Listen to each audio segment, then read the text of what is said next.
क्या सभी को आवाज आ रही है?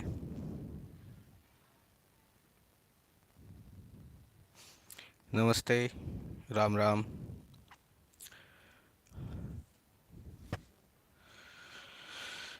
सो welcomes you all guys on your YouTube channel. सबसे पहले आपको आज के सेशन का तो पता होगा, जैसा कि थंबनेल में लिखा है कि आज हम जो चैप्टर शुरू करेंगे वो है discovering Tut the Sega continue. काफ़ी इंटरेस्टिंग चैप्टर है। सबसे पहले आप सभी सेशन को लाइव इसको शेयर कर दीजिए। ओके पवित्र। सभी सबसे पहले एक तो सेशन को क्या करना है आप सभी को? सबसे पहला काम है इसको शेयर करने का। बहुत बढ़िया। प्रासुक आ गया है, ठीक है। अंश भी आ गया है, ठीक है भाई। प्रतीक नमस्ते, गुड इवनिंग। सार्थक शर्मा बहुत अच्छे। वर्ष भी आ गया है, बहुत बढ़िया बेटा। एक बार सब अपना नाम लिख देंगे, एक बार सभी अपना नाम लिख देंगे। अभिषेक नमस्ते, ठीक है। हाँ, अपने फ्रेंड्स में बेटा जल्द से जल्द इसको शेयर कर दो सेशन को। बहुत ही अच्छा सेशन होने वाला है। तब तक मैं इसका नाम लिख देता हूँ। ओके, सभी बेटा अपना नाम लिख देंगे। आकाश तोमर, ठीक है बेटा, प्रेजेंट हो गए हो आप। ओके ओके ओके, लिख दीजिए बेटा।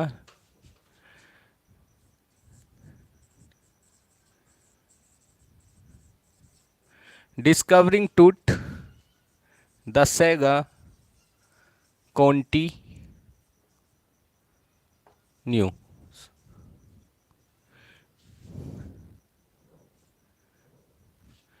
Bye A R Williams.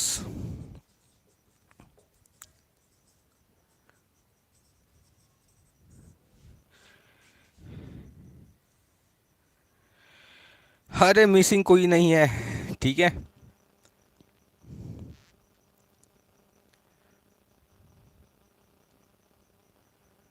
बहुत बढ़िया, ठीक है। अर्नव आप भी आ गए, बहुत अच्छा। और कौन रह गया जो नहीं आया? बच्चे इतने सारे हो, आते कम हो, ठीक बात नहीं है ये।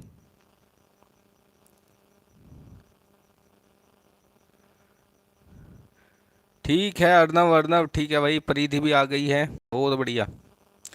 आ इतने रहे हैं लेकिन लाइव सिर्फ 13 ही है, ओनली 13।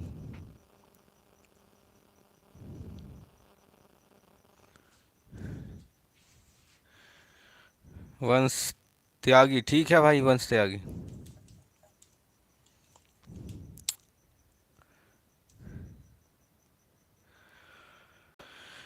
ओके, ठीक है बेटा, आपने शेयर कर दिया, बड़ी अच्छी बात है। आपने इसको शेयर किया है सेशन को, बहुत अच्छे। So nice of you gentleman's. आज कल से कम है, कल ज़्यादा थे, परसों उससे भी ज़्यादा थे। लग रहा है कि आपका इंटरेस्ट कम हो गया है, बंद करना पड़ेगा ये सब कुछ। ओके अभिषेक। हम्म।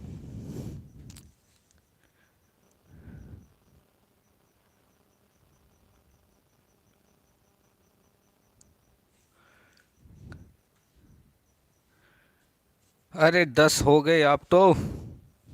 चलो ठीक है, आ जाओ तो फ्रेंड्स, शुरू करते हैं फिर आज का सेशन, ज़्यादा टाइम ना लेते हुए। चैप्टर है डिस्कवरी टूट द सेगा कंटिन्यू। देखो जो ये चैप्टर है बड़ा ही अच्छा चैप्टर, ये एक आर्कियोलॉजिकल चैप्टर है। यदि इसके जेनर की बात करें तो ये हिस्ट्री बेस्ड चैप्टर है। जेनर क्या है इसका? आर्कियोलॉजिकल, या कह सकते हैं ये एक क्रोनोलॉजिकल चैप्टर है। मतलब इसमें हिस्ट्री के बारे में बताया गया है, और हिस्ट्री भी जो बताई गई है वो इजिप्ट की हिस्ट्री के बारे में बताया गया है। You know very well the mummies, है ना? आपने बहुत सारी मूवीज़ भी देखी होगी जो ममीज़ के ऊपर बनी हुई हैं, टॉम क्रूज वगैरह वगैरह बहुत सारी। तो ऐसा ही ये आपका चैप्टर भी है जिसमें ममीज़ के बारे में बताया गया है ना? ममीज़ क्या होती है, उनके एक मम्मी के बारे में बताया गया है और उसके डिनेस्टी के बारे में बताया गया है, ठीक है। तो सबसे पहले इसके कैरेक्टर्स से पहले एक बार चैप्टर का नाम देख लेते हैं। इसमें लिखा है डिस्कवरिंग टूट, यानी कि जो टूट है, ये इस टूट की खोज की गई। क्या की गई? इस टूट की खोज की गई। और जो सेगा है, सेगा मतलब इस टूट का जो सेगा है, सेगा में तो होता है मिस्ट्री, यानी कि जो रहस्य है वो अभी भी कंटिन्यू है। यानी कि कोई टूट है जिसकी खोज की गई, जिसको डिस्कवर किया गया, लेकिन डिस्कवर करने के बाद जब हमने इसके बारे में जानने समझने की कोशिश की, तो हमने समझने की तो कोशिश की लेकिन समझ कुछ आया नहीं।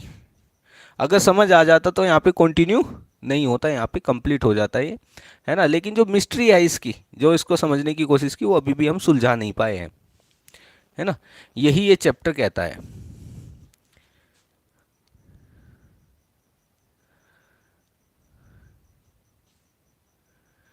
बेटा, इजिप्ट की मम्मी में वाइट पट्टी इसलिए बंधी होती है ताकि वे बॉडी को क्या रख सके, प्रिजर्व रख सके। जैसे अचार को लंबे समय तक चलाने के लिए उसमें एसिटिक एसिड का यूज किया जाता है, इसीलिए ममीज को लंबे समय तक प्रिजर्व रखने के लिए, उनकी बॉडी को सड़ने से बचाने के लिए बहुत सारे केमिकल्स का यूज किया जाता है, और उसके साथ साथ उनको जो पट्टियाँ होती है, रिबन्स होते हैं, उनसे, जो स्ट्राइप्स होती है, उनसे लपेटा जाता है।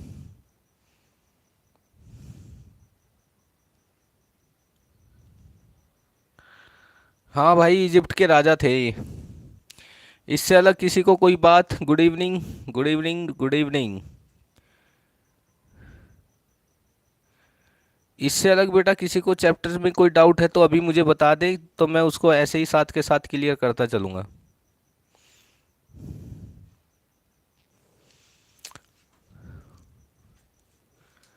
आप बता सकते हैं इससे अलग अगर किसी को बेटा कोई डाउट है तो।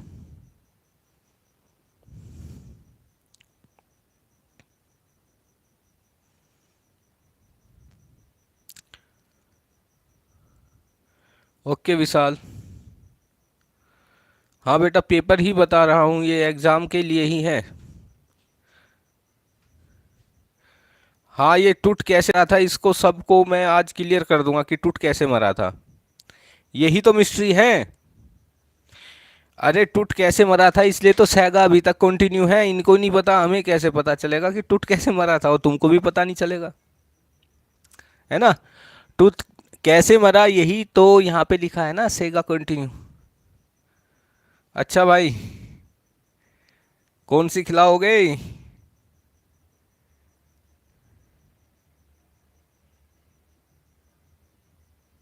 अच्छा, रहते कहाँ थे ये सब बता दूंगा मैं बेटा। रहते कहाँ थे सब बताएंगे, इससे अलग और बताइए आप। हम्म। अरे मेरे भाई, ये इजिप्ट में रहते थे, मिस्र में, इजिप्ट।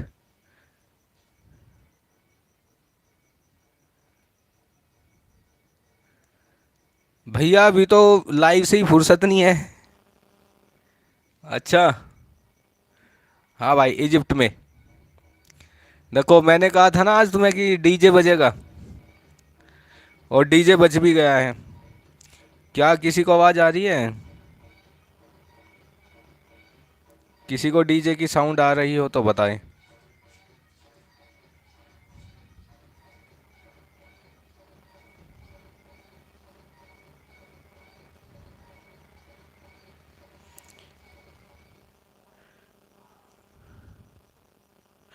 अच्छा, बेस आ रही।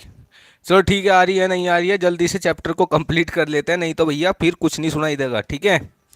चलो शुरू करते हैं। तो आइए फ्रेंड, समझने की कोशिश करते हैं। डिस्कवरिंग टूट। टूट क्या है? एक मम्मी है जिस मम्मी को खोजा गया था, डिस्कवर किया गया था, कहाँ पर? मिस्र में। और उसको इसलिए खोज की गई थी क्योंकि ये दुनिया की पहली ऐसी मम्मी थी, है ना, जिसका पूरा का पूरा साम्राज्य खत्म हो गया था। यदि बात करते हैं सैगा कंटिन्यू, यानी कि जो इसकी डेथ हो गई थी, डेथ होने के बाद the reason behind the death of the king Tut, this mystery is a saga, यानी कि कह सकते हैं मिस्ट्री अभी भी कंटिन्यू है, इसका अभी तक हमें पता नहीं चल पाया है।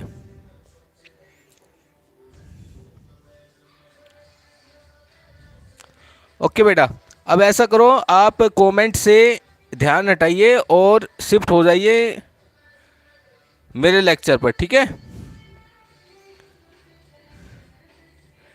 भाई डीजे बढ़िया बेहतरीन बज रहा, एकदम मस्त डीजे है ना।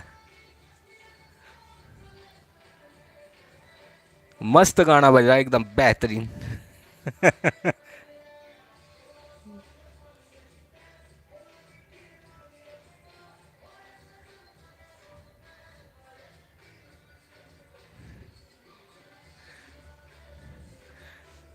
आज तो वही पढ़ाने वढ़ाने का तो टाइम गया खत्म है।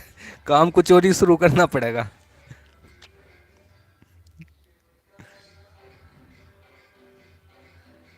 चलो समझते हैं। तो देखा बेटा, जैसे कि हम एवरी चैप्टर में देखते हैं कोई ना कोई कैरेक्टर होता है, इस चैप्टर में भी हमारे कुछ कैरेक्टर्स हैं। तो जैसे फर्स्ट कैरेक्टर की बात करते हैं तो पहला जो कैरेक्टर है वह है बेटा हमारा किंग टूट।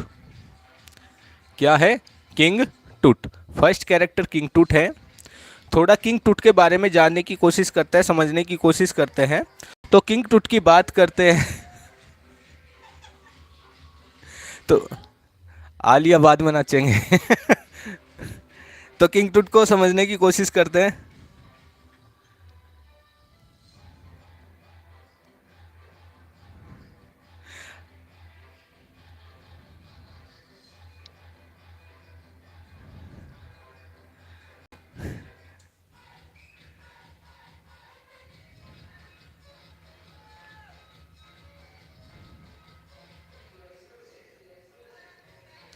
अरे भैया सब कुछ बताऊंगा, किसने डिस्कवर किया, किसने क्या किया। डांस भी होगा, टेंशन ना लो, लास्ट में डांस करेंगे, बीच बीच में भी करेंगे, घबराओ ना। सारे काम होंगे आज, डांस भी होगा और पढ़ाई भी होगी, ठीक है। तो पहले पढ़ाई और सबसे लास्ट में डांस होगा, ठीक है। आ जाओ अब बात करते हैं किंग टूट की। तो किंग टूट क्या है? लास्ट वंशज है। क्या है? लास्ट एयर है एक पावरफुल डिनेस्टी का, ऑफ अ पावरफुल डिनेस्टी। एक पावरफुल डिनेस्टी है इजिप्ट की, उसका क्या है? लास्ट ईयर है, ठीक है। और ये दुनिया की फर्स्ट ममी है जो स्कैन की गई। First mummy, first mummy to be scanned. ये पहली मम्मी है वर्ल्ड की जिसको स्कैन किया गया। स्कैन मतलब सीटी स्कैन। क्या किया गया? इसको सीटी स्कैन किया गया। हाँ भाई, लास्ट हेयर है ये पावरफुल डिनेस्टी का, बिल्कुल सही। बिल्कुल सही बात, उड़ता सितारा। कंप्यूटेड टोमोग्राफी, बिल्कुल बढ़िया भाई, कंप्यूटेड टोमोग्राफी इसका किया गया, ठीक है। अब सेकंड कैरेक्टर पर आ जाते हैं बेटा। जो हमारा सेकंड कैरेक्टर है डेट इज हावर्ड कार्टर। देखो ये कैरेक्टर बहुत ज़्यादा इम्पोर्टेंट है, ठीक है, और ये चैप्टर भी इम्पोर्टेंट है। अगर हमने ये कैरेक्टर समझ लिए तो यूँ मान लो कि हमारा पूरा चैप्टर क्लियर हो जाएगा, ठीक है। हावर्ड कार्टर की बात करते हैं बेटा। ये ब्रिटिश आर्कियोलॉजिस्ट है। क्या है बेटा? ये ब्रिटिश आर्कियोलॉजिस्ट। ये है बेटा ब्रिटिश आर्कियोलॉजिस्ट। आर्कियोलॉजिस्ट समझो क्या होता है बेटा? आर्कियोलॉजिस्ट वो होता है जो प्राचीन चीज़ों को खोजता है, यानी कि जो ज़मीन के नीचे दबी हुई है ना, अंडर द अर्थ है, उनको बाहर निकालता, खोज करता है। तो ऐसे ये जो ममीज़ हैं इनको ज़मीन के नीचे पिरामिड्स के अंदर दबा के रखा जाता है। तो जो ब्रिटिश आर्कियोलॉजिस्ट है, पुरातत्व विज्ञानी, हिंदी में क्या कहता है इसको? पुरातत्व विज्ञानी, ठीक है। इसको कहते हैं हिंदी में पुरातत्व विज्ञानी। तो क्या ब्रिटिश आर्कियोलॉजिस्ट है और इसी ने ही किंग टूट की मम्मी को डिस्कवर किया था। डिस्कवर्ड किंग टूट मम्मी इन 1922, 1922 में बेटा। किसमें? 1922 में। और इसकी जो रिसर्च थी, इसने मम्मी की बैंड भी बजाती थी काफ़ी हद तक, ठीक है। अब आ जाते हैं अपने नेक्स्ट कैरेक्टर पर। अब हमारा थर्ड कैरेक्टर आता है स्टूडेंट्स। थर्ड कैरेक्टर की बात करते हैं तो थर्ड कैरेक्टर बेटा हमारा जाही हवास। जाही हवास। तो जाही हवास जो हमारा कैरेक्टर है ये इजिप्ट से रिलेट करता है। किससे रिलेट करता है? इजिप्ट से रिलेट करता है। और ये है बेटा सेक्रेटरी जनरल। क्या है? Secretary general. ये है बेटा सेक्रेटरी जनरल ऑफ इजिप्ट्स। किसका बेटा? Of Egypt's supreme council of antiquities. इसका क्या है बेटा, ये सेक्रेटरी जनरल है। किसका? इजिप्ट की जो एंटीक्विटीज़ की सुप्रीम काउंसिल होती है। अब ये एंटीक्विटीज़ की सुप्रीम काउंसिल क्या होती है मुझे बेटा, बेटा ये वो डिपार्टमेंट है जो पुराने ज़माने की चीज़ों को, यानी कि जो ममीज़ को प्रिजर्व रखने की कोशिश करता है, यानी कि कहाँ पे क्या दबा हुआ है उसको निकालने का काम इसी डिपार्टमेंट का है। जैसे कि ये आर्कियोलॉजी डिपार्टमेंट होता है ना, ऐसे ही है ये। लेकिन ये इस आर्कियोलॉजिस्ट या कह सकते हैं एंटीक्विटीज़ जो काउंसिल है उसका सेक्रेटरी जनरल है, जो इजिप्ट की सुप्रीम काउंसिल ऑफ एंटीक्विटीज़ है। क्या यहाँ तक सभी को समझ में आ रहा है? अरे सब बताएंगे बेटा, ये कब मरा था, किस एज में ये मरा था, टेंशन मत लो बेटा, घबराओ मत, सारी बातें आज बताई जाएगी, ठीक है। और जो जाही हवास थे इन्होंने ही इसका क्या कराया था बेटा, सीटी स्कैन कराया था, है ना। डिड हिज सीटी स्कैन, ठीक है बेटा, इसी ने इसका सीटी स्कैन कराया था। अब आ जाते हैं कैरेक्टर नंबर 4। जो कैरेक्टर नंबर 4 है वो है बेटा अमेनोटैप, अमेनोटैप थर्ड, ठीक है। अमेनोटैप थर्ड की बात करें तो ये अमेनोटैप थर्ड कौन है? ये किंग टुट के फादर भी है और ग्रैंडफादर भी है। क्या है? किंग टुट्स फादर या ग्रैंडफादर। अब आप ये कहेंगे कि एक बंदा दो इंसान कैसे हो सकता है, दो रिलेशन में कैसे आ सकता है?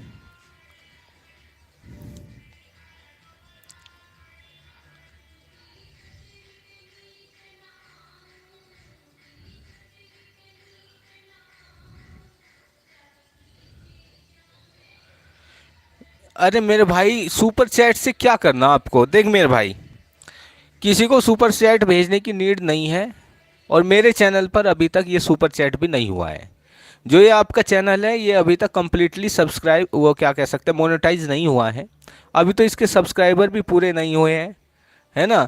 और ना ही मुझे अभी तक ये सुपर चैट की फैसिलिटीज़ मिली है। इसलिए बेटा बेवजह में अपने पैसे बर्बाद मत करो, कोई फ़ायदा नहीं है सुपर चैट भेजने का, ना ही मुझे देखो भाई नीड है सुपर चैट की, ठीक है।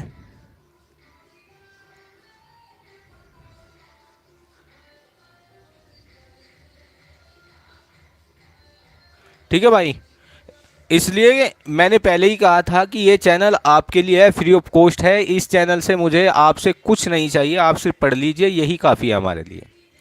इतना ही सपोर्ट काफ़ी है कि आप इसको मोनेटाइज कराएं। सुपर चैट भेजने की नीड नहीं है, आप फ्री ऑफ कॉस्ट पढ़िए, हम आपके लिए अवेलेबल हैं, ठीक है। हाँ तो ये सुपर चैट से भैया बाहर निकल जाइए। हाँ तो बेटा ये कैसे क्या हुआ था, ये सारी चीज़ें मैं आपको बताता हूँ। हाँ ये कंफर्म, इसका रिलेशन भी बताएंगे, कंफर्म नहीं है लेकिन कैसे है क्या है। देखो आपने 8th क्लास की हिस्ट्री में पढ़ा होगा, या 9th क्लास की हिस्ट्री में पढ़ा होगा, या 10th क्लास की हिस्ट्री में ज़रूर पढ़ा होगा। वहाँ पे क्या होता है बेटा, विक्रमादित्य फर्स्ट, विक्रमादित्य सेकंड, है ना, जेम्स फर्स्ट, जेम्स सेकंड। पहले क्या होता था, एक ही नाम को पिता भी यूज करता था और दादा भी यूज कर लेता था, ठीक है। समझ में आ गई बात? एक ही नाम को दो दो इंसान यूज कर लेते थे। हाँ बिल्कुल बढ़िया, जैसे लुइस 15, लुइस 16, है ना। तो ऐसे यहाँ पर जो अमेनोटैप थर्ड की जो पोजीशन है उसको दो इंसानों ने यूज किया, फादर ने और ग्रैंडफादर ने, ठीक है। बस ये इसके फादर भी हो सकता है और ये इसके ग्रैंडफादर भी हो सकते हैं, ठीक है ना। चलो बहुत बढ़िया, अब आगे बढ़ते भैया। और जो अमेनोटैप थर्ड है इसने 4 डेकेड्स तक, कितने, 4 डेकेड्स तक रूल्ड ओवर इजिप्ट। इन्होंने 4 डेकेड्स, कितने डेकेड्स तक, ऑलमोस्ट 4 डेकेड्स, लगभग 4 डेकेड्स तक इन्होंने शासन किया, किसके ऊपर, इजिप्ट के ऊपर। अब भैया ये बताइए 4 डेकेड्स कितने होते हैं? 4 decades into 4 into 10 is equal to 40 years. यानी कि जो अमेनोटैप थर्ड है इसने 40 ईयर्स तक क्या किया बेटा, रूल किया। अब हमारा जो 5th कैरेक्टर है वो आता है बेटा अमेनोटैप फोर्थ। अमेनोटैप फोर्थ की बात करते हैं, किसकी बात करते हैं, अमेनोटैप फोर्थ की बात करते हैं। जो अमेनोटेप फोर्थ है इसने प्रमोट किया, क्या किया इसने, promoted the worship of Aten और demolish the temples and the idols of god Amun. ठीक है, क्या किया इसने, सबसे पहले जो एटन है, एटन की वर्शिप इसने शुरू की और आमून जो गॉड था उसको डेमोलिश कर दिया और अपना नाम चेंज कर दिया, आखेट एटन इसने अपना नाम लिख दिया। ठीक है, ये इसने काम किए, कुछ और भी बहुत काम किए। ठीक है, और एक और लास्ट कैरेक्टर की मैं बात करता हूँ, उसका नाम है इसमेनेक खारे। क्या नाम है उसका, इसमेनेक खारे। ये कुछ ही सालों के लिए आया था, 5-7 सालों के लिए ही इसने शासन किया और फिर ये अचानक से गायब हो गया, इसका यही पता नहीं चला ये कहाँ पे गया। तो यहाँ तक जो हमारे कैरेक्टर हैं ये कंप्लीट हो जाते हैं। अब एक बार आप सभी ये बता दो थम्स अप करके कि क्या सभी को यहाँ तक समझ में आया। अगर समझ में आ गया है तो मैं एक बार आगे से हट जाता हूँ, आप इसका स्क्रीनशॉट ले सकते हैं क्योंकि मैं फिर इसको रफ करूँगा।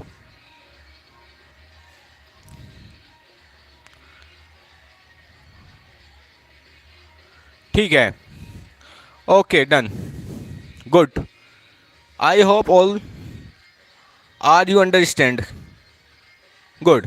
चलो तो आगे बढ़ते हैं students, I hope you took the screenshot. अब देखो आगे बढ़ते हैं, ध्यान से सुनना अब इस सबको।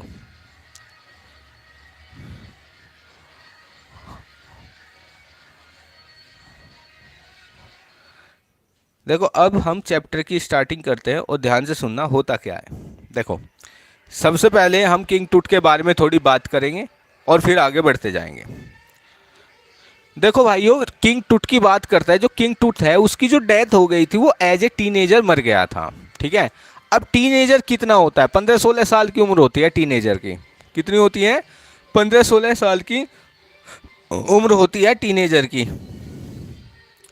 ठीक है, कितनी होती है, 15-16 साल की उम्र होती है और ये एक पावरफुल फैमिली का लास्ट वंशज था, या कैसे लास्ट ईयर था ये पावरफुल फैमिली का। इसके बाद इसके साथ ही जो पावरफुल फैमिली है वो भी ख़त्म हो गई थी और कोई भी नहीं बचा था। फिर इसको दफना दिया गया था, बरिड है ना, लेकिन दफना दिया गया था। लेकिन इजिप्ट में एक ट्रेडिशन है कि इंसान को जब दफनाते हैं ना तो उसके साथ उसके डेली वेज की जितनी भी चीज़ें होती है जो वो यूज करता है उन सभी को उसके साथ दफना दिया जाता है ना, बरीड कर दिया जाता है और उसके साथ उसका गोल्ड, बहुत सारी चीज़ें, ऑर्नामेंट्स, ये सब चीज़ों को लेकर दफनाया जाता है। ठीक है, ठीक है, यहाँ तक बात समझ में आ गई। चलो बहुत बढ़िया। अब हम बात करते हैं किंग टूट की मम्मी की। ये बात है बेटा लगभग 6 PM की। किसकी बात है ये, 6 PM की बात है और शाम के 5 जनवरी की बात है बेटा।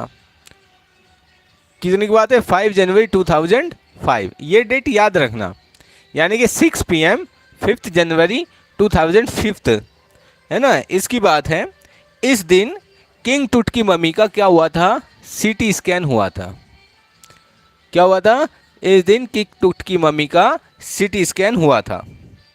क्या यहाँ तक सभी को समझ में आ रहा है भैया? किंग टूट के फादर का नाम अमेनोटेप III था। क्या था, अमेनोटेप III।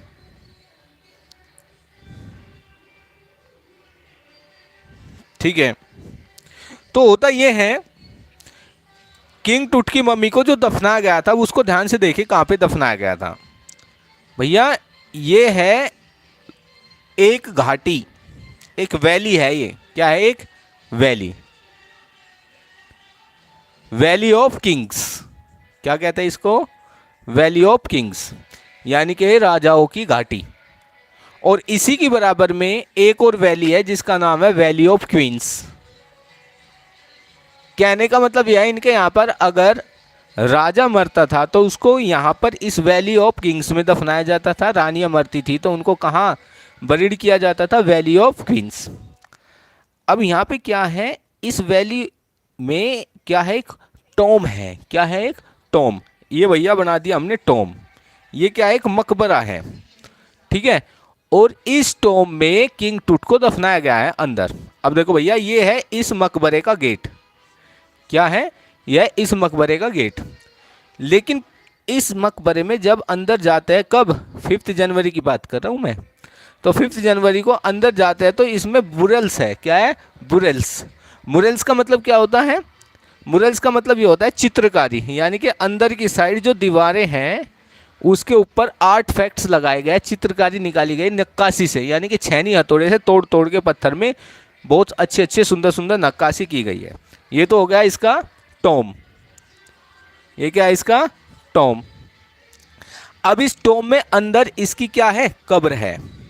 वो कहाँ है, नीचे जमीन में कुछ फीट की गहराई पे जाकर यहाँ पे किंग टूट की क्या है, मकबरा रखा गया है।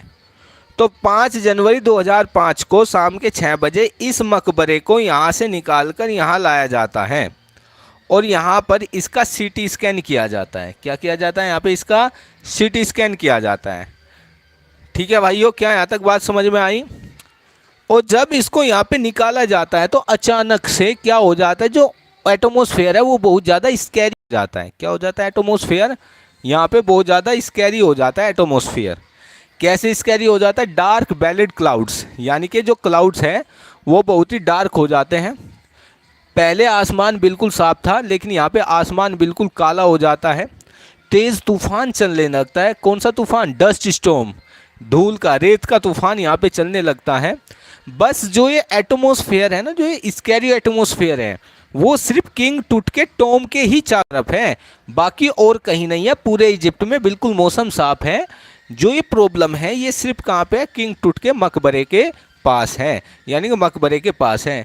यानी कोई ऐसी ताकत है ना, कोई ऐसी ताकत है जो किंग टूट की मम्मी को सीटी स्कैन होने से रोक रही है। और ये कहाँ पर, कितने फीट के नीचे, 26 फीट। कितना, 26 फीट की गहराई में इसका मकबरा है। ठीक है, मकबरा कहाँ है, 26 फीट की गहराई में।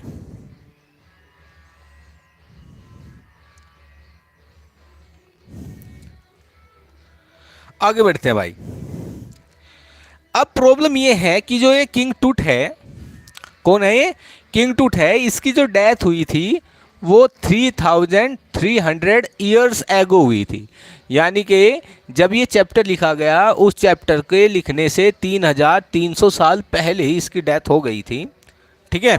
और 5 जनवरी 2005 को किसके, जाही हवास ने इस किंग टूट की मम्मी को यहाँ से निकलवाया और निकलवा के इसका सीटी स्कैन कराने की कोशिश की। बट प्रॉब्लम ये थी कि उस दिन मौसम इतना ज़्यादा ख़राब हो गया जैसे कोई ताकत इसका सीटी स्कैन कराने से रोक रही हो। चारों तरफ बहुत काले काले बादल आ गए, डस्ट का जो स्टॉर्म है वो चारों तरफ फैल गया और जो रात को आसमान में तारे चमक रहे थे वे बिल्कुल बंद हो गए चमकने और बहुत ही ज़्यादा स्कैरी डरावना मौसम वहाँ पे बन गया था। अब ये सीटी स्कैन लेके आए थे, बट प्रॉब्लम ये है कि इनका एक जो सीटी स्कैन का कूलिंग फैन है उसमें रेत भर गई थी, सैंड भर गया था और जिसके कारण इनका वो ख़राब हो गया था। क्या यहाँ तक बात समझ में आई। तो ये सीन हम यहीं पर छोड़ते हैं और दूसरे सीन की तरफ आगे बढ़ते हैं। पहला हमने बताया कि इसकी खोज किसने की थी, हावर्ड कार्टर ने की थी, 1922 में की थी। ठीक है, हावर्ड कार्टर कौन है, एक ब्रिटिश आर्कियोलॉजिस्ट है। उसके बाद हमारा जो सीन है शिफ्ट हो जाता है इसकी किंग टूट की टॉम पर, यानी कि प्रेजेंट में। अब थोड़ा सा हम इसके किसके बारे में बात करेंगे, हावर्ड कार्टर के बारे में बात करके उसने इसकी खोज कैसे की। ये तो प्रेजेंट किया है, 1922 की बात करते हैं। तो बात करते हैं हावर्ड कार्टर की। अब जो हावर्ड कार्टर है उसने, किसने भाई, हावर्ड कार्टर ने 1922 में किंग टूट की मम्मी की, किसकी, टूट की मम्मी की खोज की। यानी कि उसने खोज क्यों की, अब रीज़न ये आता है। देखो भाई, ये था एक साइंटिस्ट, आर्कियोलॉजिस्ट, है ना, और उस टाइम यानी कि 1922 के टाइम जो ये आर्कियोलॉजिस्ट डिपार्टमेंट था ये ट्रेजर हंटिंग में विश्वास रखता था, ना कि आर्कियोलॉजिस्ट डिपार्टमेंट में, यानी कि जो रिकॉर्ड को देखना है ना उसमें इनका कोई भी ध्यान नहीं था, ट्रेजर हंटिंग में था। क्यों था? क्योंकि भैया इनकी ममीज़ को बहुत सारे सोने के साथ, सोने चांदी इन सब चीज़ों के साथ दफनाया जाता था, खजाना है ना, ये तो खजाने की खोज पे निकलते थे। तो उस टाइम था, लेकिन अब ये सब कुछ बदल गया है। अब ट्रेजर हंटिंग पर ध्यान नहीं दिया जाता, अब तो रिकॉर्ड पर ध्यान दिया जाता है ना, कि कोई कैसे मरा, इन सब चीज़ों पे अब फोकस किया जाता है। ठीक है भाई। अब बात करते हैं हार्वर्ड कार्टर के बारे में। 1922 में इसने बहुत ज़्यादा मेहनत की और बहुत ज़्यादा मेहनत करने के बाद finally he discover the Tom of king टूट। किंग टूट के टॉम को इसने खोज निकाला। खोज निकालने के बाद है ना फिर ये 26 फीट तक खुदाई की और यहाँ से इसके बक्स जो क्या कह सकते हैं कोफिन होता है उनको बाहर निकाला। क्या निकाला इसने? उन कोफिन्स को बाहर निकाला। अब ध्यान से सुनिए कितने कोफिन थे, है ना, इन सब बारे में अभी हम बात करेंगे। चलो समझते भाई। हार्वर्ड कार्टर ने जब 1922 में इसको यहाँ से बाहर निकाला तब हुआ क्या, ध्यान से देखें। ऐसे बेटा 3 कोफिन बने हुए थे, ऐसे देखो ध्यान से, ऐसे होते हैं इनके कोफिन, ठीक है। ऐसे 3 कोफिन थे, एक के अंदर एक, एक के अंदर एक, ठीक है। तो इन्होंने इन कोफिन को निकाला।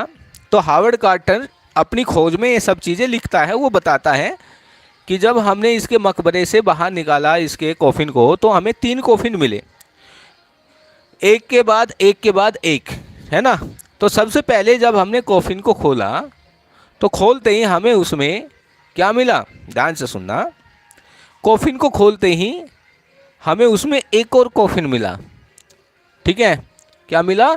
एक और कोफिन मिला। और उस कोफिन में क्या कहता है हमें क्या मिले, ध्यान से सुनना, ध्यान से सुनना। ये क्या कहते हैं, इनको क्या मिलता है, यानी कि जो डेली चीज होती है सबसे पहले मिलता है विलोज,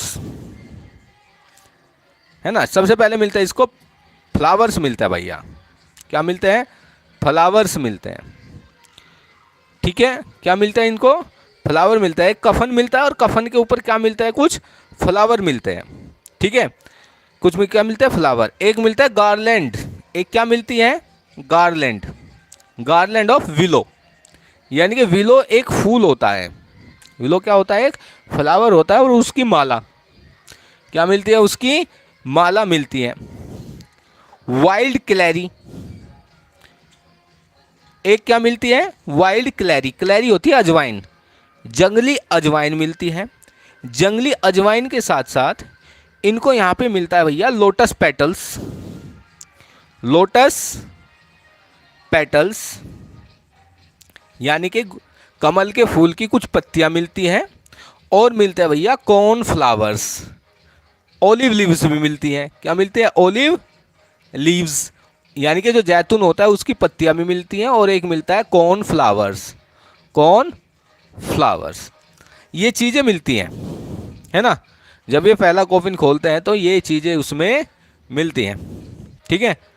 अब सेकंड कोफिन की बात करते हैं। सेकंड कोफिन में क्या मिलता है, ध्यान से देखिए। ये तो था भैया फर्स्ट कोफिन का। सेकंड कोफिन में उसकी डेली यूजेस यानी डेली बेसिस की जो थिंग्स होती है, चीज़ें होती है, वो इसको यहाँ पे मिलती है। जैसे जैसे हम बात करें उसके बोर्ड गेम्स, यानी कि जो चीज़ें वो अपने डेली जीवन में यूज करता था, जैसे कि बोर्ड गेम्स हो गया। एक दाढ़ी बनाने के लिए ब्रोंज रेजर, है ना, दाढ़ी बनाने के लिए रेजर हो गया, है ना। केसीज और फूड के पैकेट्स मिलते हैं। क्या मिलते हैं? फूड के पैकेट्स भी मिलते हैं।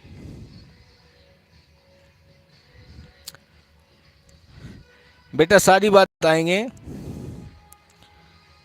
हाँ, बिलीव करते हैं लाइफ आफ्टर डेथ में, हाँ यही बताएंगे। अभी एक बात ध्यान से देख लीजिए कि सेकंड कॉफिन में क्या मिलता है। देखो फर्स्ट में ये मिला, सेकंड कॉफिन में ये मिलता है ना, केसेस ऑफ फूड मिलते हैं। क्लोथिस मिलते हैं क्या मिलते हैं क्लोथिस भी मिलते हैं, क्लोथिस के साथ साथ शराब भी मिलती है। क्या मिलती है? शराब भी मिलती है, एक्सेट्रा। ये मिलते हैं हमारे सेकंड कॉफिन में। थर्ड कॉफिन बना हुआ था प्योर गोल्ड का। किसका बना हुआ था? थर्ड जो कॉफिन था वो गोल्ड का बना हुआ था। यहाँ पे लिख लेता है थर्ड कॉफिन। थर्ड कॉफिन में जो किसका बना हुआ था? गोल्ड का। उसमें मिलती है किंग टूट की body, king Tut's body. King Toots की बॉडी मिलती है हमारे थर्ड कॉफिन में, है ना। और किंग टूट की बॉडी किसके साथ मिलती है? लेडन गोल्ड के साथ। किसके साथ? लेडन गोल्ड, यानी कि सोने से लदी हुई, यानी कि हीरे जवाहरात सोने से उसको सजाया हुआ था और सब कुछ उसके साथ रखा गया था। और उसके बाद इस कॉफिन के ऊपर एक रेसिन थी। क्या थी? रेसिन। रेसिन का मतलब होता है एक राल, लेकिन वो ट्रांसपेरेंट होती है। क्या होती है? वो ट्रांसपेरेंट होती है। यानी कि इसको सारी चीज़ें पहनाने के बाद इसके ऊपर क्या डाल दी? 2-4 बाल्टी क्या डाल दी? राल डाल दी, वो रेसिन डाल दी। और जो सूखने के बाद सीमेंट से भी ज़्यादा हार्ड हो जाती है। सीमेंट तो उसके सामने कुछ भी नहीं है, ठीक है। और उससे ये पूरा का पूरा जो इसकी बॉडी है वो गोल्ड कॉफिन से चिपक जाती है। और ये जितना भी गोल्ड है ये उसी की बॉडी से चिपका रहता है, ठीक है। क्या यहाँ तक बात सभी की समझ में आई कि नहीं आई?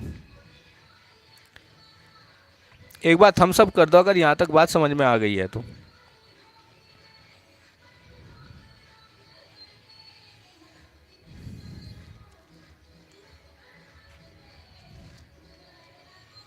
बताइए एक बार बेटा, थम्स अप कर दीजिए अगर आपको समझ में आ गई है तो।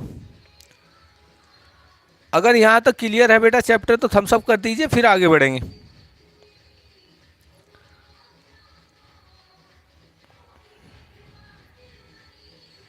ओके, ठीक है। तो अब हम बात करते हैं बेटा, ये जो फर्स्ट कॉफिन था इससे हमें क्या समझने को मिलता है ना। कि ये जो इतनी चीज़ें मिली, देखो फर्स्ट कॉफिन से पता चलता है टाइम ऑफ डेथ। क्या पता चलता है? Time of death. First coffin से हमें बात पता चलता है टाइम ऑफ डेथ का। कैसे भाई? देखो भैया, olives, lotuses, wild celery, garland of willows और कॉर्नफ्लावर, ये इस बात की तरफ इशारा करते हैं कि फरवरी और मार्च के बीच इसकी डेथ हुई है, क्योंकि इसी टाइम में इनके वहाँ पर ये सब चीज़ें मिलती हैं। गार्लैंड, विलो की गार्लैंड, बात करते हैं लोटस के पेटल्स उसी टाइम मिलते हैं, वाइल्ड क्लेरी भी। और सबसे खास बात है जो कॉर्न फ्लावर्स है, जो कॉर्न फ्लावर्स हैं उनके वहाँ पर इजिप्ट में इसी टाइम मिलते हैं। किस टाइम मिलते हैं? फरवरी से मार्च के बीच। तो एक बात हमें कंफर्म होती है इन सब चीज़ों से कि इसकी जो डेथ हुई है वो डेथ किस टाइम हुई है। डेथ का टाइम हमें पता चल गया कि वो हुई है भाई, वो डेथ हुई है हमारी फरवरी और मार्च के बीच। सेकंड और थर्ड कॉफिन से हमें ये पता चलता है कि ये इंसान एक चीज़ में बिलीव करते हैं, और ये बिलीव करते हैं लाइफ आफ्टर डेथ में। Life after death. देखो भैया, सबके अपने अपने रिलीजन होते हैं, सबका अपना अपना धर्म है, और हर धर्म की अपनी अपनी की बात करें तो हिंदू धर्म में ये मान्यता है कि जो आत्मा है वो कभी नहीं मरती, वो एक शरीर से निकलकर दूसरे शरीर में चला जाता है। जैसे कि हमारी डेथ होती है, डेथ होने के साथ ही वो आत्मा शरीर से निकलता है और कहीं दूसरे शरीर नया जीवन शुरू होता है। क्या अब कोई ग्लिच है? अब बताइए, क्या किसी को कोई ग्लिच आ रहा है, लैग आ रहा है? क्या आप ठीक हैं? एक बार थम्स अप कर दीजिएगा, ठीक है तो।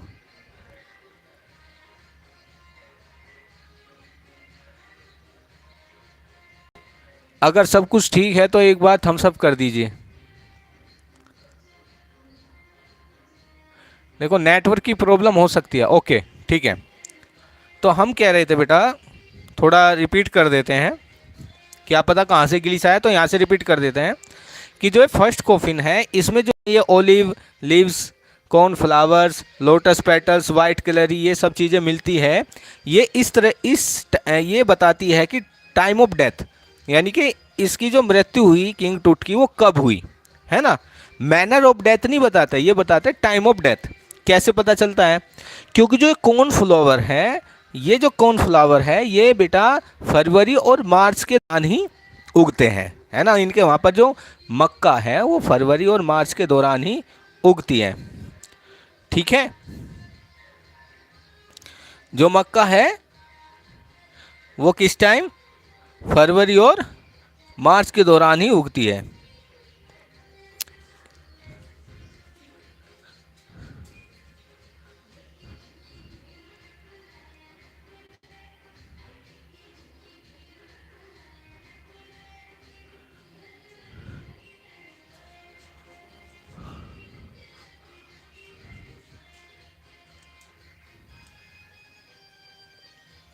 हाँ, अब बात करते हैं सेकंड कॉफिन की और थर्ड कॉफिन की। देखो सेकंड कॉफिन में इसकी डेली मर्रा की रोज की जो चीज़ें होती है, जैसे कि गेम्स होगा, यानी कि जो ये गेम्स खेलता था, बोर्ड गेम्स होते हैं, है ना। जैसे कैरम बोर्ड होता है, लूडो होता है, ऐसे बोर्ड गेम होता है। एक रेजर है, रेजर क्या होता है, उस तरह दाढ़ी वाड़ी बनाने के लिए उस तरह की इनको नीड पड़ती है। उसके बाद केसीज ऑफ फूड, खाने की नीड पड़ती है, क्योंकि एक नई जर्नी पे जाएगा। कौन सी जर्नी पे, लाइफ आफ्टर डेथ वाली जर्नी पे जाएगा, तो वहाँ पर इसको खाने की भी तो नीड पड़ेगी ना।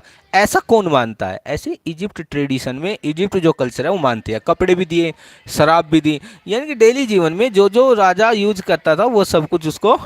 हाँ, लूडो, लूडो जैसे को बोर्ड गेम्स कहते हैं बेटा, जो लूडो हो गया, है ना, ये सब क्या है, बोर्ड गेम्स हैं। ओके बेटा, ठीक है, आगे बढ़ते हैं। तो इन सब चीज़ों की जरूरत पड़ती है, क्योंकि ये मानते हैं लाइफ आफ्टर डेथ में। जैसे हिंदू के धर्म में क्या मानते हैं, हिंदू धर्म में मानते हैं कि इंसान की जो आत्मा है वो कभी नहीं मरता, आत्मा कभी नहीं मरता, वो एक शरीर से निकलता है दूसरे में चला जाता है।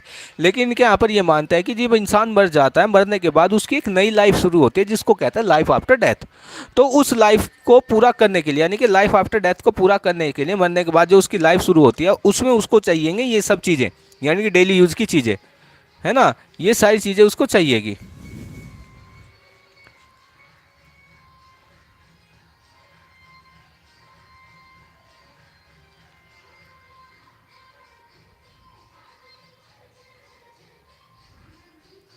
भाई मेरी समझ नहीं आ रहा तुम क्या लिख रहे हो, यहाँ पे समझिए आप। तो आगे बढ़ते हैं भाई। तो यहाँ पे इन सब चीज़ों की ज़रूरत पड़ेगी। अब इसको इस सोने से क्यों ढका गया था, तो भैया राजा है, राजा का पूरा श्रृंगार किया जाता है, ठीक है, क्योंकि ये विश्वास करते हैं इस। और जब इनकी ये लाइफ जो है ना पूरी हो जाएगी, कौन सी लाइफ, डेथ वाली लाइफ, लाइफ आफ्टर डेथ, यानी डेथ के बाद जो लाइफ शुरू होगी, जब वो कंप्लीट हो जाएगी, तो इनका मानना ये होता है कि ये अपनी बॉडी में इनकी जो आत्मा है वो वापस आ जाएगा और ये दोबारा से जिंदा हो जाएंगे, ये इनका मानना है। इसलिए ये बॉडी को बहुत ज़्यादा केमिकल लगाकर, ताकि इनके जो ऑर्गन्स है, जो इनकी बॉडी है, वो सड़े ना, गले ना, इसलिए वो उस पर बहुत ज़्यादा क्या लगाते हैं, पाउडर अगर वगैरह बहुत सारी चीज़ें लगाते हैं, केमिकल लगाते हैं, और उसके बाद ये उसको पट्टी से लपेट देते हैं। ये रीज़न था बेटा, किसी ने क्वेश्चन पूछा था कि इनको पट्टी से क्यों लपेटा जाता है, ठीक है मेरे भाई, ओके, ठीक है। तो ये रीज़न था भाई, इसको जो पट्टी से लपेटे जाने के पीछे ये रीज़न है। ओके, अब आगे बढ़ते हैं भाई। अब जो हमारा हार्वर्ड कार्टर था उसने क्या किया, अब भैया वो तो क्या था, खजाने के पीछे पागल था, इसलिए उसने खोज की थी इसकी। उसे ये थोड़ी था कि इसके जीवन, ये मरा क्यों, क्या हुआ, आखिर क्या हुआ, इन चीज़ों के बारे में उसे कोई मतलब नहीं था। उसने क्या किया, अब जो लास्ट वाला कॉफिन था जो गोल्ड से बना हुआ था, है ना, पहले दूसरे कॉफिन का पता चल गया, तीसरे कॉफिन में ये खुद था, कौन, किंग टूट की जो बॉडी थी वो पहले से ही थी। तो ये क्या करता है, वो कहता है कि मैंने उसके उस कॉफिन को धूप में रखा, कहाँ पे रखा उसको, धूप में रखा, ब्लेजिंग सन में रखा, और उसको 68 डिग्री सेल्सियस के टेम्परेचर में चमकते सूरज के नीचे रखा, लेकिन फिर भी कुछ नहीं हुआ। 1922 की बात कर रहा है, 1922 की बात कर रहा है, लेकिन वो राल बिल्कुल भी नहीं पिघली कई घंटों तक। तो फाइनली मुझे ना उसको चीसल आउट करना पड़ा, क्या करना पड़ा, चेसल आउट। चेसल आउट का मतलब होता है, आपने देखा होगा कि छेनी होती है, छेनी काटने के लिए, लोहे को है ना, लोहे की बनी होती है, जिससे इसने क्या किया, जो एक किंग टूट की मम्मी है, अभी मैं एक बार रफ कर, अगर किसी को स्क्रीनशॉट लेना है तो स्क्रीनशॉट ले सकते हैं, क्योंकि मैं रफ करूंगा इसको।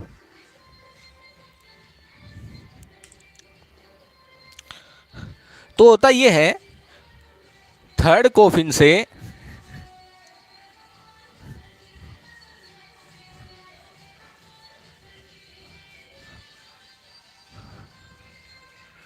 तो ध्यान से देखो,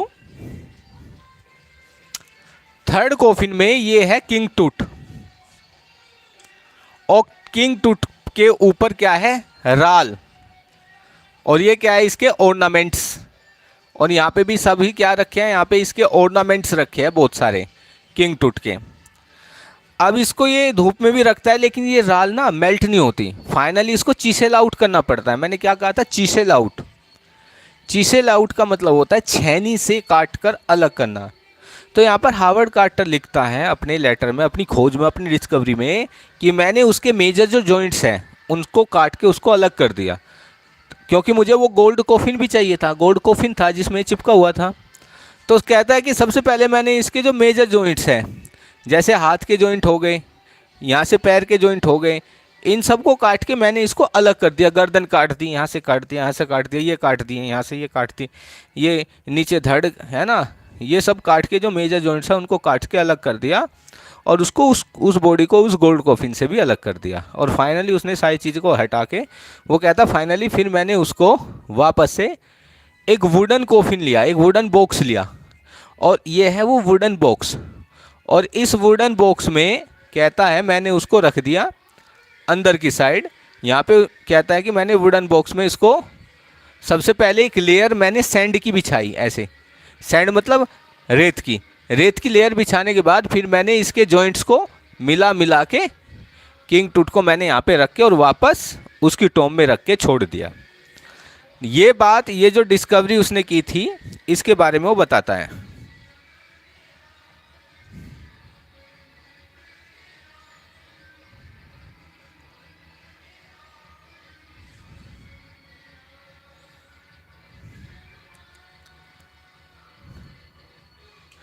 आइए आगे बढ़ते भाई।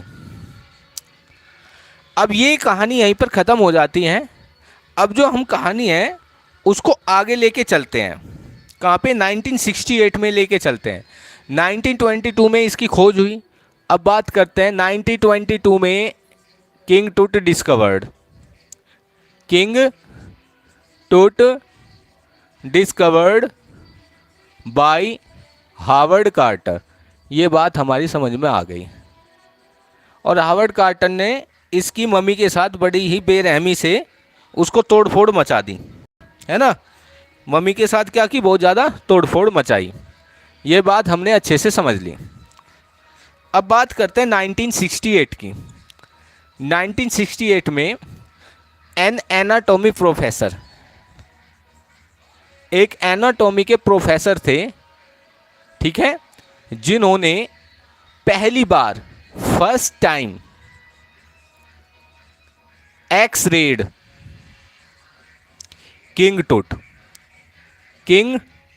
टूट्स बॉडी को एक्स रेड किया, है ना। ध्यान से सुनना, क्या कहा मैंने। और किंग टूट की बॉडी को जब एक्सरे किया गया तो उसमें पता चला, जो एनाटॉमी प्रोफेसर है वे क्या कहते हैं कि जो इसकी चेस्ट की जो बोन थी, है ना, वो टूटी हुई थी। ये जो होता है ना कॉलर बोन, हंसली, ये टूटी हुई थी। और उसके साथ साथ उस कुछ रिब्स यानी कि पसलियाँ, वे भी टूट के गायब हो चुकी थी। इसका मतलब ये है, या तो जब हार्वर्ड कार्टर है उसने तोड़ने फोड़ने की कोशिश की हो तब उसकी ये टूट गई हो, या फिर किसी ने इसके साथ मार पिटाई की थी जब ये मारा गया था, एक टीनेजर, कुछ भी हो सकता है। यहाँ पे यही तो कन्फ्यूजन रहता है।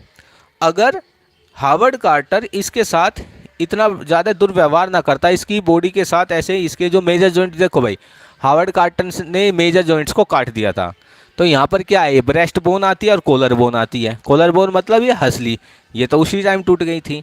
उसके बाद यहाँ पर इसकी ब्रेस्ट, यहाँ से इन हाथों को काटा, काटने पर तो कहीं ना कहीं उसकी जो, और यहाँ पे सोना वोना लगा हुआ था, उनको हटाने के लिए जब उसने तोड़फोड़ मचाई होगी तो कहीं ना कहीं उसकी जो पसली है वो भी टूट गई होगी।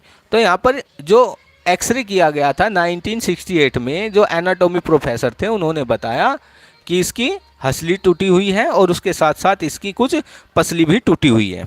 ये किसने बताया, किंग टूट ने। और उसके बाद उसको वापस दफना दिया गया था, यानी कि इसको 2 बार निकाला गया, 1922 में, फिर 1968 में, और तीसरी बार इसका जो सीटी स्कैन किया जाएगा वो किया जाएगा 5 जनवरी 2005। इसको कौन कराएगा? इस सीटी स्कैन को कराएगा जाही हवास, जो इसने शुरू कर दिया था, जिसको अभी हमने फ्लैशबैक में डाल रखा है।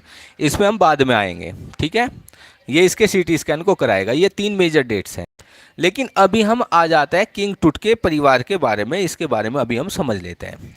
यदि किंग टूट की बात करें तो किंग टूट के फादर हो या ग्रैंडफादर हो, उसको कहा गया है अमेनटेप थर्ड। वे किसके पुजारी थे? ध्यान से सुनना। यहाँ पर इजिप्ट में 2 गॉड होते हैं। ध्यान से सुनो भैया, इजिप्ट में 2 गॉड होते हैं। एक तो ये गॉड बना दिया हमने और एक ये बना दिया, ठीक है। इसको हमने मान लिया एटन और ये मान लिया हमने आमून, ठीक है। एटन की बात करें तो एटन एक सन डिस्क के जैसा होता है। ऐसे क्या होता है? एक सन डिस्क के जैसा होता है ऐसे। ये क्या है? ये है एटन और ये है हमारा आमून। तो जो किंग टूट के फादर या ग्रैंडफादर थे, अमेनटेप थर्ड थे, वो किसकी वर्शिप करते थे? वो आमून की वर्शिप करते थे। किसकी वर्शिप करते थे? आमून की वर्शिप करते थे। फिर होता यह है कि इनका एक सक्सेसर आता है। कौन आता है? एक सक्सेसर, अमेनटेप फोर्थ। कौन आता है? अमेनटेप फोर्थ। यूँ मान सकते हैं कि जो अमेनटेप फोर्थ है वो इसका चाचा होगा, ये हम मान सकते हैं। ऐसा कहीं लिखा नहीं है। इस कहानी को समझने के लिए हम ये सब कुछ मान लेते हैं कि फिर कौन आता है? अमेनटेप थर्ड, तो इसकी पूजा करते थे। फिर आया कौन? अमेनटेप फोर्थ। पहले कौन आया? चलो मैं लिख देता हूँ इस क्रोनोलॉजी को। अमेनोटेप थर्ड किसकी पूजा करते थे? आमून की। इसके बाद कौन आता है? इनको कौन सक्सीड करता है? ये 40 साल तक ही तो शासन रहा इनका, 40 ईयर्स तक। इनके बाद आता है अमेनोटेप फोर्थ। अब अमेनोटेप फोर्थ एक स्ट्रेंज राजा था, थोड़ा विचित्र था। विचित्र क्यों था? स्ट्रेंज क्यों था? इसने सबसे पहले आते ही क्या काम किया? सबसे पहले इसने इस आमून पर हमला किया, जो एक गॉड था।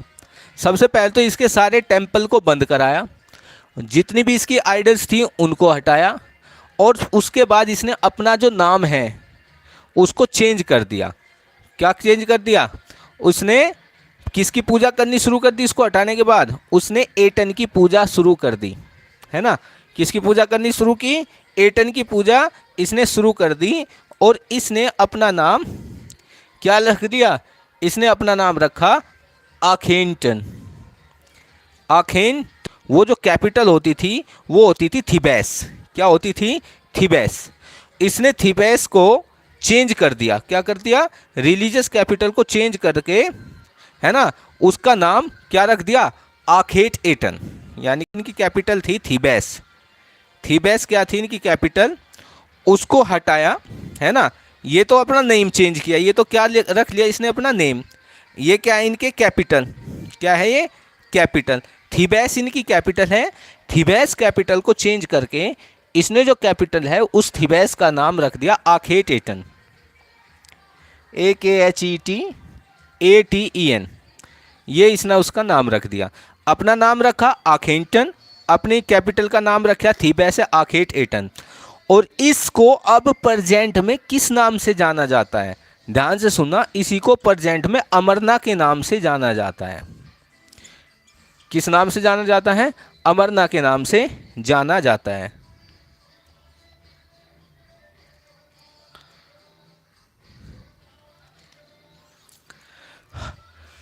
तो फ्रेंड्स, अब मुझे ये बताइए, क्या आपको यहाँ तक क्लियर है? देखो, बीच बीच में मुझे पूछना जरूर पड़ेगा कि ये आपका यहाँ तक क्लियर है कि नहीं। अगर क्लियर है तो बेटा आप थम्स अप कर दीजिए, मुझे भी पता चल जाएगा कि हाँ आपका क्लियर है यहाँ तक। क्योंकि ये बस अब ख़त्म होने वाला है चैप्टर, अब कुछ नहीं बचा। बताइए, क्या आपका क्लियर है? अगर क्लियर है तो थम्स अप कर दीजिए, फिर आगे बढ़ेंगे हम इसमें।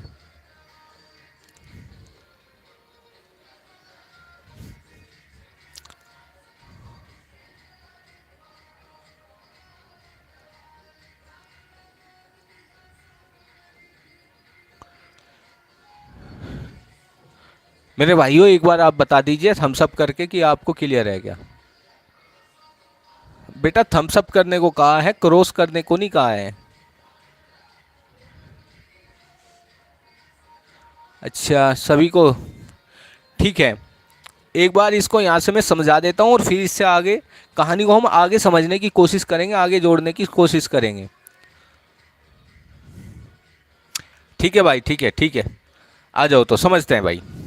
देखो 1922 में किंग टूट की बॉडी को किसने डिस्कवर किया? हार्वर्ड कार्टर ने। इसका पर्पज क्या था? ये एक ट्रेजर हंटर था। क्या था? एक ट्रेजर हंटर। इसने उसके साथ तोड़फोड़ मचाई, सारे काम किए और सारा खजाना वजाना लेके भाग गया और वापस उसको रख के चला गया। 1968 में एक एनाटॉमी प्रोफेसर थे जिन्होंने पहली बार किंग टूट की बॉडी का क्या किया? एक्सरे किया। क्या किया? एक्सरे किया और इन्होंने बताया कि किंग टूट की जो कॉलर बोन है वो टूटी हुई थी और कुछ पसलियाँ टूटी हुई थी। ठीक है भाई। और ये अपने टाइम का आखिरी क्या था? वंशज था और इसके साथ ही इजिप्ट में पूरा साम्राज्य ही खत्म हो गया। इसको कहते हैं सर्वनाश हो गया इनके, है ना। उसके बाद 2005 में जाही हवास ने क्या करवाया? इसका सीटी स्कैन करवाया। अब सीटी स्कैन को सबसे आखिर में पढ़ेंगे, ठीक है। सीटी स्कैन में क्या है? उसके बाद हमने समझने की कोशिश की किंग टूट के फैमिली बैकग्राउंड के बारे में कि कैसे क्या था। किंग टूट की बात करें तो वो एज ए टीनेजर उसकी डेथ हो गई थी। किंग टूट के फादर का नाम हमने बताया था कि ये एमेनटेप थर्ड था। इनके यहाँ पर दो गॉड हुआ करते थे, ये हुआ करते हैं भी। एक तो था एटन, एक था आमून। ठीक है। जो इनके फादर या ग्रैंडफादर की बात करें, जो एमेनटेप थर्ड थे, वो आमून की पूजा करते थे और इन्होंने यहाँ पर 40 साल तक शासन किया। एमेनटेप फोर्थ की बात करते हैं कि इनके बाद कौन आया? एमेनटेप फोर्थ आता है, जो एक स्ट्रेंज किंग था। क्या था? ये एक स्ट्रेंज किंग था जिसने आते ही सबसे पहले जो ये आमून था इसके टेम्पल्स को बंद कराया और जितने भी आमून्स की आइडल्स थी उनको तोड़ फोड़ दिया और उसकी जगह इसने किसकी स्थापना कराई? किसका एस्टेब्लिशमेंट शुरू कर दिया? एटन। इसने इसकी पूजा करनी शुरू की। किसने? एमेनटेप फोर्थ ने एटन की पूजा करनी शुरू कर दी और सबसे पहले इसने अपना नाम एमेनटेप फोर्थ से बदलकर, किससे बदलकर? एमेनटेप फोर्थ से बदलकर इसने अपना नाम आखेनटन रखा। क्या रखा? आखेनटन, यानी कि अपने नाम के पीछे एटन जोड़ दिया। इनके नाम के पीछे क्या जुड़ा रहता था? आमून जुड़ा रहता था। लेकिन एमेनटेप फोर्थ के साथ ही इनके नाम के पीछे एटन लगना शुरू हो गया, आखेटन। एमेनटेप थर्ड के टाइम पर इनकी जो रिलीजियस कैपिटल हुआ करती थी, क्या? रिलीजियस कैपिटल ऑफ इजिप्ट, वो हुआ करती थी थीबेस। एमेनटेप फोर्थ ने आते ही सबसे पहले थीबेस का नाम ही चेंज कर दिया और उसने थीबेस का नाम चेंज करके क्या रख दिया? आखेट एटन। क्या रख दिया? आखेट एटन। और प्रेजेंट टाइम में इस थीबेस को, यानी कि जिसको आखेट एटन को किस नाम से जाना जाता है? अमरना के नाम से जाना जाता है। यहाँ तक ये बात हमें समझ में आ गई। इसके बाद जब इसका पूरा काम हो जाता है फिनिश, किसका? एमेनटेप फोर्थ का। अब ये भी मर जाता है भाई। इसके मरने के बाद क्या होता है इस बात को समझिए। इसके मरने के बाद आते हैं भैया हमारे टूटन खामून साहब, इसमेनेक खारे। कौन आते हैं? इसमेनेक खारे। और ये कुछ टाइम के लिए ही आते हैं, एक स्टेज किंग होता है और आने के साथ ही ये चले जाते हैं। ठीक है। क्या चले जाते हैं? आने के साथ ये खत्म हो जाता है। कुछ साल ही, 2-4 साल ही शासन करते हैं। और इसमेनेक खारे के बाद आता है हमारा टूटन खातेन। कौन आता है? किंग टूट आता है। क्या नाम है इसका? अब इसके नाम की बात करते हैं। ठीक है भाई। अगर किसी को नोट करना है तो इसका स्क्रीनशॉट ले सकता है, लो जल्दी से।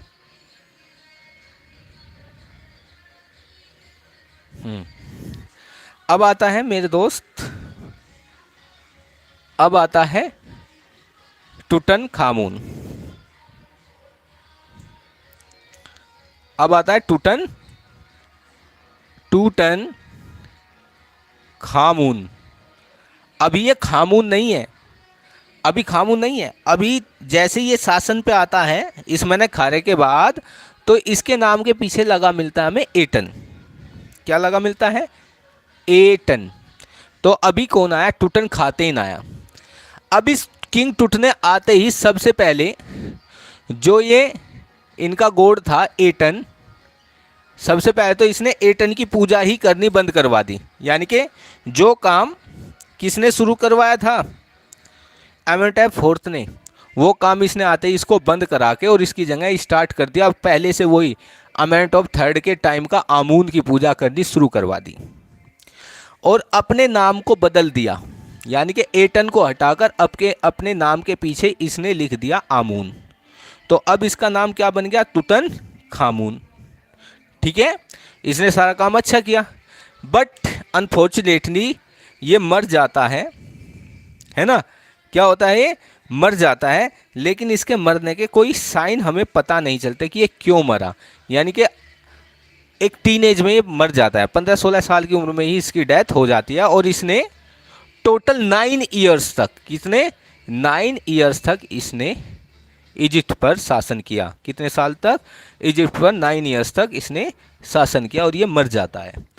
अब इसी बात का पता करने के लिए कि इसकी डेथ क्यों हुई, है ना, हमें ये तो पता चल गया था टाइम ऑफ द डेथ कब हुआ था, तो मार्च या अप्रैल में हुआ था, फरवरी मार्च अप्रैल के बीच में हुआ था, लेकिन हमें मैनर ऑफ डेथ का पता नहीं चला। अब आप ये कहेंगे कि सर एनाटॉमी प्रोफेसर ने बताया था कि इसकी पसली वसली टूटी हुई थी, इसका मतलब किसी ने पीटा होगा। लेकिन भाई इससे पहले तो इस किंग टुट की बॉडी के साथ 1922 में जो हावर्ड कार्टर थे उसने तोड़फोड़ मचा दी थी, तो ये तो वहाँ पे हमारा क्लियर नहीं होता। तो फाइनली इस बात का पता करने के लिए कि मैनर ऑफ डेथ क्या है, जो हमारे जाही हवास हैं, है ना, इन्होंने इसका सीटी स्कैन करवाया 6 PM में, यानी कि शाम के 6 बजे 5 जनवरी 2005 को। अब हमारी कहानी वापस यहीं पर आ जाती है। यहाँ तक अगर मेरे भाइयों, मेरे फ्रेंड्स, अगर आपको कोई दिक्कत है तो वो बताइए, अगर दिक्कत नहीं है तो आप थम्स अप कर दीजिए बस एक बार, और फिर हम इसको फाइनल टच अप करेंगे और इस चैप्टर को ख़त्म कर देंगे। जल्दी से मेरे दोस्त कर दीजिए थम्स अप, ताकि मुझे भी पता चल जाए, और फिर इसको फाइनली कंप्लीट कर देंगे भाई अभी के अभी, और फिर कुछ इंपॉर्टेंट क्वेश्चंस डिस्कस करेंगे एंड देन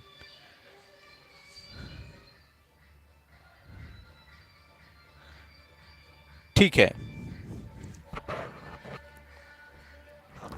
चलो तो ठीक है, बहुत बढ़िया भाई, क्लियर है। तो चलो फिर आगे बढ़ते हैं भाई। अब 2005 में आ जाते हैं भाई, हमने सारी बातें समझ ली, अब आ जाते हैं 2005 में। तो 2005 में क्या हुआ कि इसके टॉम से इसको बाहर निकाला गया। डार्क वैलेट क्लाउड्स, मौसम बिल्कुल ख़राब हो गया, स्कैरी हो गया। जैसे भगवान इनको रोकना चाहते हो कि पहले तो तुमने इसकी दही तोड़ दी 1922 में, फिर 1968 में, अब तीसरी बार फिर तुम इसको इसकी नींद से जगा रहे हो, कहीं ये श्राप ना दे दे तुमको, है ना। इसलिए इन्होंने इसको निकाला। निकालने के बाद इसकी सीटी स्कैन इसका किया गया।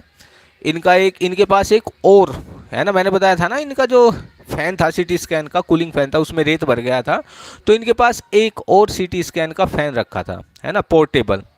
अब जो सीटी स्कैन जो दिया गया था, जो ये मशीन दी गई थी, ये किसने दी थी? इसको दिया था, ध्यान से सुनना भैया, इसको इन्हें दिया था, डोनेट किया गया था नेशनल ज्योग्राफिक सोसाइटी के द्वारा। किसने डोनेट की थी ये मशीन? ये मशीन डोनेट की थी नेशनल ज्योग्राफिक सोसाइटी, है ना, जो नेशनल ज्योग्राफिक सोसाइटी है, एंड साइमंस, इन्होंने इसको क्या किया था? डोनेट किया था। किसको? जाही हवास को, है ना। और फिर इन्होंने उसका सीटी स्कैन किया। सीटी स्कैन करने के बाद, है ना, जैसे ही सीटी स्कैन किया, सीटी स्कैन करने के बाद, और जैसे ही उसकी बॉडी को वापस उसकी टॉम में रखा गया, रखने के साथ ही पूरे के पूरा जो मौसम है एकदम से साफ़ हो जाता है, बिल्कुल एकदम साफ चमकदार मौसम हो जाता है, और आसमान में तारे चमकने लगते हैं, और एक कॉन्स्टेलेशन चमकता है किंग टूट की टॉम के ऊपर। मान लिया ये किंग टूट की टॉम है, और यहाँ पे एक तारा चमकता है, एक नक्षत्र चमकता है, जिसका नाम है ओरिसिस। क्या नाम है? ओसिरिस। ओसिरिस कौन है? ओसिरिस है भैया गॉड ऑफ आफ्टर लाइफ, यानी कि जीवन के बाद का गॉड। जैसे हमने कहा ना लाइफ आफ्टर डेथ, है ना, डेथ के बाद जो अब ये जीवन शुरू करेगा, तो इनका भी तो कोई भगवान होगा ना, तो वो भगवान है ओसिरिस, जो हमेशा इस किंग टूट की टॉम के ऊपर चमकता है और इसकी हमेशा क्या रखता है, सेफ्टी रखता है। तो इसलिए ये गुस्सा इसको आया। फाइनली जब ये इसको रख देता है सीटी स्कैन करने के बाद, तो सब कुछ शांत हो जाता है, मौसम बिल्कुल क्लियर हो जाता है, और यहाँ पर सीटी स्कैन का ये रिजल्ट निकल के आता है कि उसके सर पर एक ग्रे हेड है ना, क्या था उसके सर पर, चोट का निशान था, खोपड़ी पे क्या था, चोट का निशान था, किसी ने उसकी खोपड़ी तोड़ दी, ये पता चलता है। बाकी सब कुछ ठीक था, है ना, और यही हमें इससे पता चलता है। लेकिन खोपड़ी तोड़ दी, ये किसने तोड़ी, क्यों तोड़ी, इसके पीछे का अब हम बताएंगे रीजन। देखो यहाँ पर आपका ये कंप्लीट हो जाता है। अब इसके पीछे का जो रीजन है वो मैं आपको बताता हूँ। जैसा हमने इसमें समझा कि जो किंग टूट है वो किसकी पूजा करता था, आमून की पूजा करता था, और इसके जो फादर और ग्रैंडफादर थे ये भी किसकी पूजा करते थे, ये भी आमून की पूजा करते थे। बट प्रॉब्लम ये हुई कि जैसे ही अमेंटेप फोर्थ आता है, वो क्या करता है, वो करता है एटन की पूजा। अब भैया एटन के बाद कौन आता है, इसमनक खारे, और इसमनक खारे के बाद कौन आता है, आमून। तो इनको पसंद नहीं आया कि इसने आते ही उसको चेंज कर दिया, क्योंकि फॉलोवर ज़्यादा किसके हो गए थे, एटन के। तो कहीं ना कहीं उन्होंने मिलकर इसको रास्ते से हटा दिया, है ना। तो ये तो मेरे अकॉर्डिंग ऐसा कुछ लगता है। बाकी आप देखना कि ये रीजन अभी भी बना हुआ है, ये मिस्ट्री जो है अभी भी सोल्व नहीं हुआ है कि इसकी जो डेथ है वो कैसे हुई थी, और इसकी डेथ के साथ एक इतना बड़ा जो साम्राज्य है वो बिल्कुल ख़त्म हो गया था। और इसी के साथ आपका जो चैप्टर है वो भी पूरा हो जाता है, और हम इसके कुछ लॉन्ग क्वेश्चन के बारे में बात करते हैं, है ना। जैसे कुछ लॉन्ग क्वेश्चन है कि जो किंग टूट है उसकी खोज कैसे हुई, कि जो साइंटिफिक नेसेसरी होती है ना, वे कुछ ना कुछ मिस्ट्री छिपाए रखती है, अपनी ओपिनियन को आपको बताना है कि कैसे उसकी खोज हुई, ये सब बातें आपको बतानी है, ठीक है। बहुत बढ़िया। अब कुछ शॉर्ट क्वेश्चन को देख लेते हैं। जैसे किंग टूट की फैमिली के बारे में बताइए कि किंग टूट कौन था, उसकी फैमिली क्या थी। ये बड़ा ही अच्छा क्वेश्चन है। किंग टूट का सीटी स्कैन कैसे किया गया, किंग टूट का जब खोज की हावर्ड कार्टर ने, कब खोज की, किस टाइम की, और उसने इसके साथ क्या किया, और उसको किंग टूट की बॉडी कहाँ पे मिली, कितने कॉफिन के अंदर मिली, किस कॉफिन में क्या था, है ना। इन सब चीज़ों का एक्सप्लेनेशन आपको लॉन्ग क्वेश्चन में देखने को मिलेगा, ठीक है। दूसरा क्वेश्चन जो बनता है इसमें कि किंग टूट को इतने ज़्यादा सोने चांदी के साथ क्यों दफनाया गया था, उसके पीछे क्या रीज़न है ना। ये सब चीज़ें आप बता देंगे, क्योंकि लाइफ आफ्टर डेथ है, वे मानते हैं कि इसको एक नए जीवन की शुरुआत करनी है मरने के बाद, ठीक है भाई। 5 जनवरी 2005 एक सिग्निफिकेंट डेट क्यों है टूटनखामेन सागा। वो इसलिए है क्योंकि इस दिन किंग टूट की मम्मी का क्या हुआ था, सीटी स्कैन हुआ था, और उसमें इसकी जो डेथ है उसकी मिस्ट्री को ओपन किया गया था, जो कि अच्छे से ओपन भी नहीं हो पाई थी। अभी आप बता सकते हैं कि जो एटमॉस्फेयर था जब किंग टूट की बॉडी को स्कैन किया गया था वो इतना कैसा हो गया था, और वो क्यों हो गया था ऐसा, ये भी शॉर्ट क्वेश्चन में आपको बताना है। तो मैंने बहुत सारे क्वेश्चंस आपको बताएं, है ना। और जब 1968 में एनाटॉमी प्रोफेसर ने किंग टूट की बॉडी का एक्सरे किया था तो उसने क्या बताया था, इन सब चीज़ों के बारे में भी आपसे क्वेश्चन पूछे जा सकते हैं। और इसी के साथ आज का एक्सप्लेनेशन कंप्लीट होता है। तो एक बार आप ये बताइए आप सभी को आज का एक्सप्लेनेशन कैसा लगा। अगर अच्छा लगा तो बेटा एक तो आप चैनल को सब्सक्राइब करें। देखो मैं बिल्कुल नहीं बोलता, लेकिन अचानक से मेरे याद आ गया, चैनल को सब्सक्राइब करें और सब्सक्राइब कराएं भी, क्योंकि हमें आप सभी के सपोर्ट की काफ़ी नीड है, तभी जाके चैनल ग्रो करेगा। और हम ऐसी ऐसी और भी लाइव सेशन लेते रहेंगे, आपके नहीं तो आपके 12th क्लास के, 9th के, 10th के, इन सब के चलते रहेंगे। तो सबसे पहले तो आपका काम यही है कि अच्छे से आप पढ़ाई करें, चैनल को सब्सक्राइब करें और सब्सक्राइब कराएं। अगर आपको इस सेशन अच्छे से समझ में आ गया तो थम्स अप कर दीजिए। कल फिर मिलेंगे एक नए चैप्टर के साथ, जल्दी से कर दीजिए। और किसी को कुछ कहना सुनना है तो अभी क्या सुन सकता है।